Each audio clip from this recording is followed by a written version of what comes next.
अगर आज तुम्हें ऐसा लग रहा है कि जिंदगी तुमसे बहुत कुछ मांग रही है लेकिन बदले में कुछ नहीं दे रही, अगर हर दिन जीना एक जिम्मेदारी सा लगने लगा है और रातें सोचते सोचते कट जाती हैं, तो यह सिर्फ तुम्हारी कहानी नहीं है, यह हर उस आत्मा की कहानी है जो अब दिखने से ज्यादा महसूस करने लगी है। जिंदगी कभी अचानक भारी नहीं होती, वह धीरे धीरे बोझ बनती है। थोड़ी थोड़ी चुप्पी, थोड़ा थोड़ा अकेलापन, और फिर एक दिन मन खुद से ही पूछ बैठता है, मैं थक क्यों गया हूँ? बिना ज्यादा भागे, बिना ज्यादा गिरे, फिर भी थकान क्यों है? श्री कृष्ण कहते हैं, थकान शरीर की नहीं होती, थकान आत्मा की होती है। जब हम वो जीवन जीने लगते हैं जो हमसे अपेक्षित होता है, ना कि वो जो हमारे भीतर से आता है। हम सुबह उठते हैं, दिन निभाते हैं, लोगों से मिलते हैं, काम करते हैं, हंसते हैं, लेकिन भीतर कहीं एक सूना कमरा रह जाता है जहां हम खुद नहीं जाते, क्योंकि वहां सवाल हैं और सवालों से हम सब डरते हैं। आज की दुनिया हमें मजबूत दिखना सिखाती है लेकिन सच्चा होना नहीं, हमें मुस्कुराना सिखाती है लेकिन महसूस करना नहीं। और जब कोई इंसान इन सब के बीच ईमानदारी से थक जाता है तो दुनिया उसे कमजोर कह देती है, लेकिन कृष्ण कहते हैं, जो थक जाता है वह कमजोर नहीं होता, वह बस लंबे समय से सच्चा रहा होता है। कभी ध्यान देना, सबसे ज्यादा शांत दिखने वाले लोग अंदर से सबसे ज्यादा लड़ चुके होते हैं। वे जोर से शिकायत नहीं करते, वे बस धीरे धीरे खुद से ही दूर होते चले जाते हैं। और यहीं से मनुष्य की असली पीड़ा शुरू होती है, जब वह दूसरों से नहीं खुद से छिपने लगता है, जब वह यह मान लेता है कि सब ऐसे ही जीते हैं और अपने दर्द को सामान्य बना लेता है। कृष्ण कहते हैं, दर्द तब खतरनाक हो जाता है जब वह आदत बन जाए, जब तुम उसे महसूस करना छोड़ दो और बस सहने लगो। हर इंसान के जीवन में एक ऐसा मोड़ आता है जहां वह रुकता है, चाहे दुनिया उसे चलते रहने को कहे, लेकिन भीतर कुछ थाम लेता है।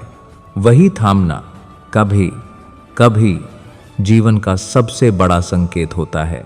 भगवान कभी सीधे दुख नहीं देते, वह पहले तुम्हारी बाहरी आवाजें धीमी करते हैं ताकि तुम भीतर की आवाज सुन सको।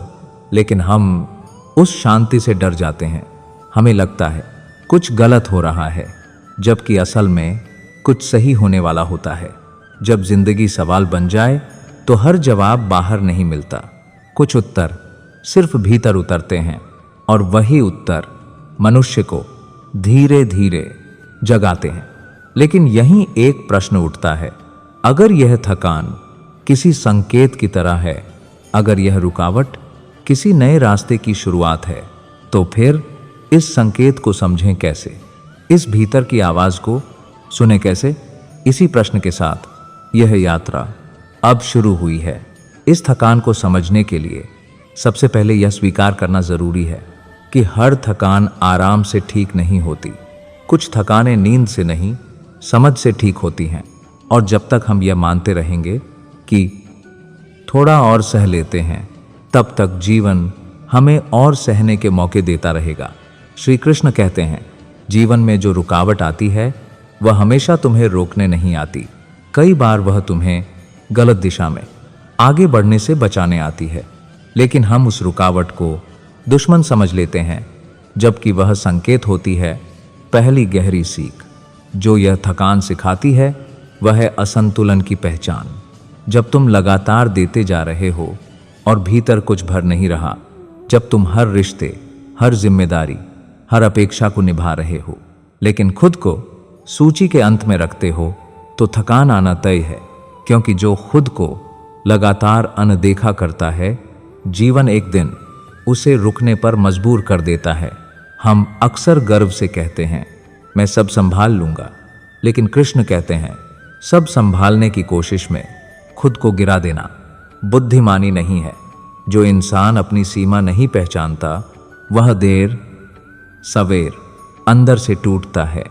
दूसरी गहरी सीख है, जो तुम जी रहे हो क्या वह सच में तुम्हारा है?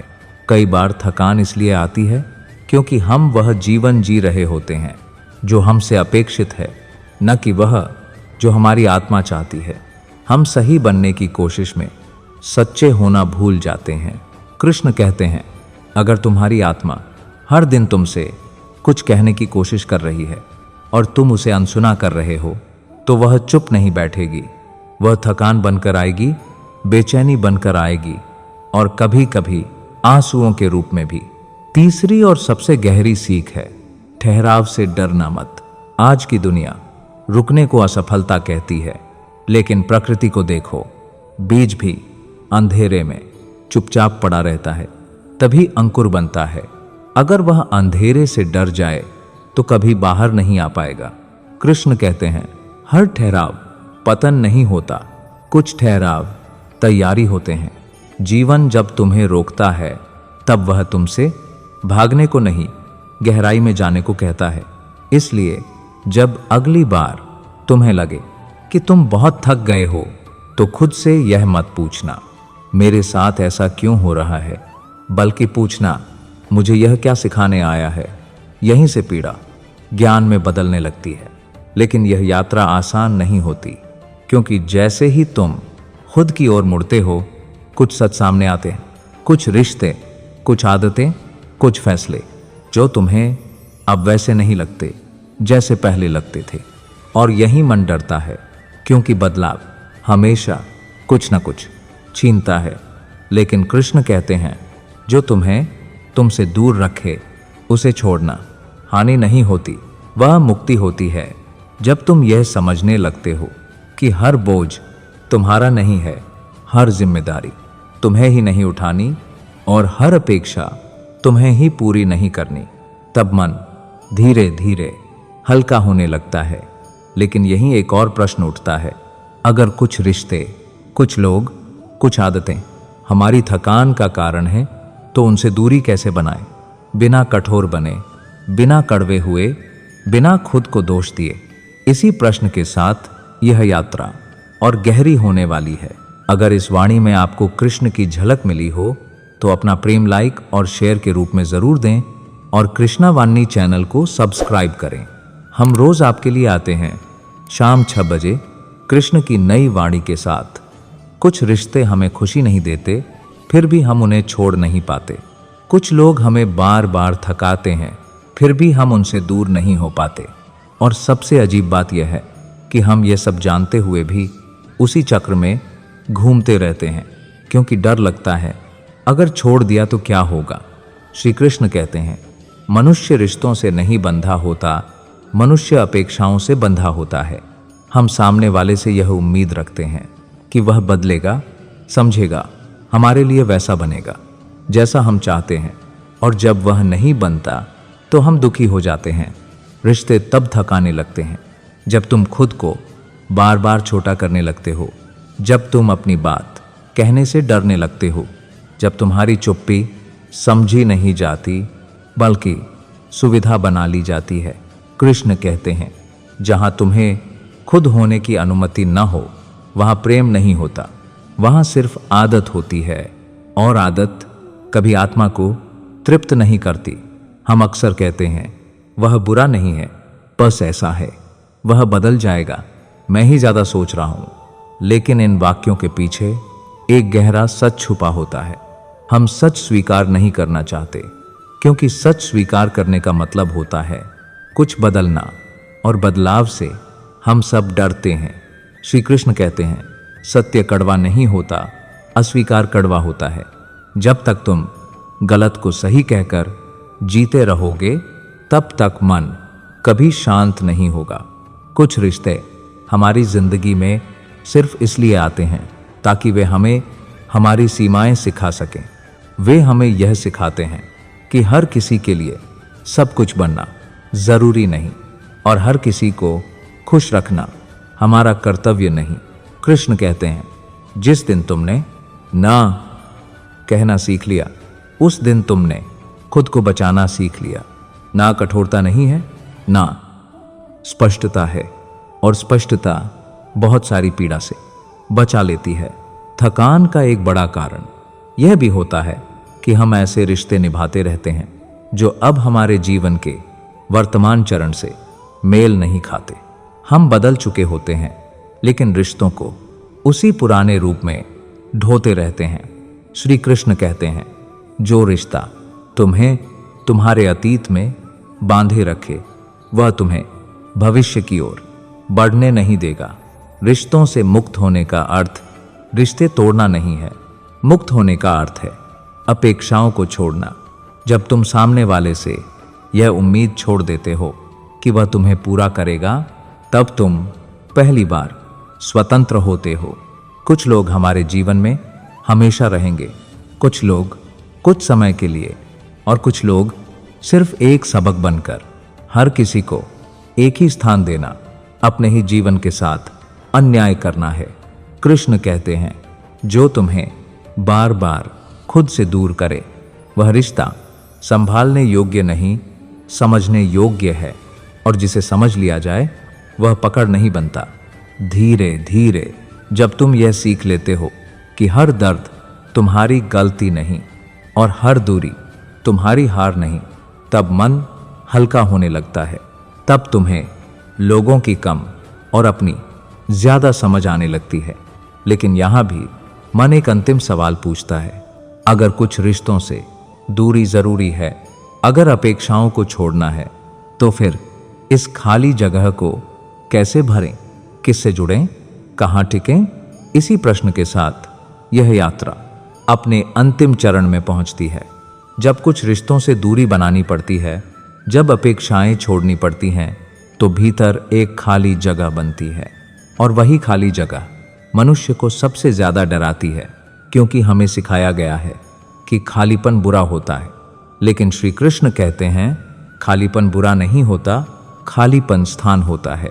और जहां स्थान होता है वहां कुछ नया उतर सकता है। हम उस खालीपन को फिर से भरने की जल्दी में अक्सर वही गलती दोहराते हैं। नए लोग, नई व्यस्तताएं, नया शोर, ताकि हमें खुद की आवाज सुनाई न दे। लेकिन कृष्ण कहते हैं, जिस दिन तुम उस खालीपन में बैठना सीख लोगे, उसी दिन तुम्हें खुद से मिलना शुरू हो जाएगा। अकेले रहना और एकांत में रहना एक बात नहीं है। अकेलेपन में तुम खुद से भी कटे होते हो, और एकांत में तुम पहली बार खुद से जुड़े होते हो। अकेलापन डर देता है, एकांत शक्ति देता है। अकेलापन तुम्हें कमजोर बनाता है, एकांत तुम्हें स्थिर बनाता है। श्री कृष्ण कहते हैं, जिसे खुद का साथ अच्छा लगने लगे, उसे दुनिया का शोर डरा नहीं सकता, क्योंकि अब उसके भीतर एक आधार बन चुका होता है। स्वयं से जुड़ने का अर्थ यह नहीं है कि तुम दुनिया छोड़ दो। स्वयं से जुड़ने का अर्थ है यह जान लेना कि तुम्हारे लिए कहाँ रुकना है और कहाँ नहीं, किसे अपना बनाना है और किसे सम्मान के साथ दूर से स्वीकार करना है। जब तुम खुद को समझने लगते हो, तो तुम कम समझाते हो, कम शिकायत करते हो, कम अपेक्षा रखते हो, और यही कम तुम्हारे जीवन में सबसे ज्यादा शांति ले आता है। कृष्ण कहते हैं, शांति कोई ऐसी चीज नहीं जो बाहर से मिल जाए। शांति वह अवस्था है जहां तुम्हें खुद से लड़ना बंद करना पड़ता है, जहां तुम यह स्वीकार कर लेते हो कि तुम पूर्ण नहीं हो और फिर भी पर्याप्त हो। जीवन तब आसान नहीं होता जब सब कुछ तुम्हारे अनुसार होने लगे। जीवन तब शांत होता है जब तुम हर चीज को अपने अनुसार ढालने की जिद छोड़ देते हो। अब तुम यह नहीं पूछते कि मेरे साथ ही ऐसा क्यों, अब तुम पूछते हो, ठीक है, अब इससे मुझे क्या समझना है? और यही सवाल तुम्हें पीड़ा से ऊपर उठा देता है। धीरे धीरे तुम्हें लोगों की कम जरूरत पड़ती है और संबंधों की ज्यादा समझ आने लगती है। तुम सबके साथ ठीक रहते हो, लेकिन किसी पर निर्भर नहीं रहते, और यही आत्मिक स्वतंत्रता है। श्री कृष्ण कहते हैं, जब तुम खुद के साथ ईमानदार हो जाते हो, तब भगवान को तुमसे कुछ कहने की जरूरत नहीं पड़ती। तुम्हारा जीवन ही उपदेश बन जाता है। अब दुख आएगा, लेकिन वह तुम्हें तोड़ेगा नहीं। लोग बदलेंगे, लेकिन तुम खुद से दूर नहीं जाओगे। परिस्थितियां कठिन होंगी, लेकिन तुम अस्थिर नहीं होगे। और यही जीवन की सबसे सुंदर अवस्था है, जहां तुम पूरी संवेदनशीलता के साथ जीते हो लेकिन टूटते नहीं। जहां तुम प्रेम करते हो लेकिन खुद को भूलते नहीं।